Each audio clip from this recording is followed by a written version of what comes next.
Hey friends, so I've had a busy couple days, so I haven't been able to do my Love Island review. So we're going to do episode 2 and 3 together right now. Episode 2, not Ace being secretive about his kisses, trying to be mysterious. Like, it is not that deep. Go ahead and just say who you kissed and call it a day, Bookie. I also need Jeremiah to chill a little bit. He's doing a bit much, in terms of, like, trying to attach himself so heavily to Huda. After watching yesterday's episode, I wasn't sure about Olandria and Taylor because I wasn't really feeling a spark. And then, Olandria kissed 2 other people, and when she got kissed by the bombshell, she looked like she was enjoying it. And then that idea has kind of been reaffirmed in the episode 3. I feel like her and Taylor's talk was kind of forced, like when he was literally like trying to come up with something to say so that they could like have a chat that was outside of rehashing the previous episode of the previous night. So I'm like, I don't really think they're gonna last very long, but I don't know. I'm just not really feeling it between the two of them. I love that my girl Shelly is getting all this attention from Charlie, Austin, Ace, any, mini, money, mo. Got to talk about its toe. I love that for her. What else happened in episode 2? When Huda interrupted Jeremiah and Sierra's chat and was like, hey baby, I was like, ugh, so cringed out. Like, it's literally day 2, night 2. Chill out. You're doing the most. And it kind of read like a little insecure, like she was trying to like mark her territory. I didn't like that. And definitely at the fire pit for the recoupling, Jeremiah is definitely the Kendall of this season. He was having too much fun. He was too geeked at seeing the other couples crumble with all the guys standing up pretty much, except for him. Like he was doing a lot. So, yeah. Those are my thoughts on episode 2. Episode 3, we got to see the fallout of what Olandria said to Huda at the fire pit, and I think Huda was being a tad dramatic, but it's not that deep. It's one of those things where it's like, there's a balance between standing up for people and minding your own business. Like, you can't be the spokesperson for crappy men when you have a good one next to you in that moment, I guess. So I see both sides, and I don't really think anybody was in the wrong. Because also too, it's kind of like one of those things when like someone asks, are you going to cry? It makes you cry.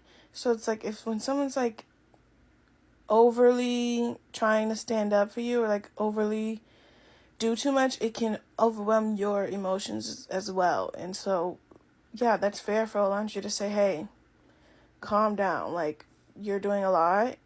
And, like, you amping it up is going to amp me up, and then I'm going to act a fool.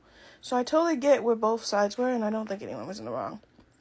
I also think Olandria had a little bit of a double standard with her chat with Taylor, because him standing up for the possibility of getting recoupled or chosen is no different than when you kissed the 3 other guys. Like, it's, again, night 2. Like, it's not that deep. But on the other side of that coin, I do feel like with Nick and Bella, I think we saw in the previous...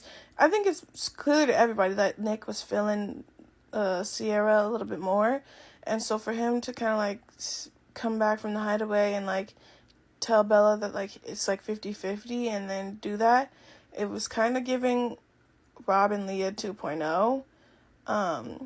Because you can't give reaffirming words and then your actions are the total opposite of that. Because, like, and I love that Bella stood up for herself by the time he had a conversation with her, because also you waited all night and day to try to talk to me. Yeah, now I really have an attitude.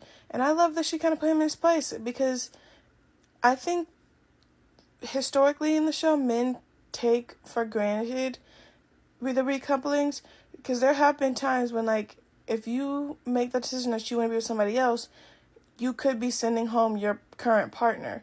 So, like, you need to be extra hyper aware that, like, I want that other person more than I want the person I'm in a couple with now. Like, am I okay with sending them home, essentially? That always needs to be your thought process when you're making these decisions. Is like, if I choose them, is that person going home? And will I be okay with that? If the answer is yes, stand up. If the answer is no, wait it out a little bit. Until you know, like, until that answer becomes a yes. And then, so I totally get that. And I love that she stood up for herself. I love a leave a man where he's at. Like, you don't get umpteenth amounts of times to play with me. Like, I love that, men need to learn. Like, because I bet you he won't act the same way when the next bombshell walks in and he wants to explore things. I bet he'll treat Sierra differently than he treated Bella because Bella cut him off.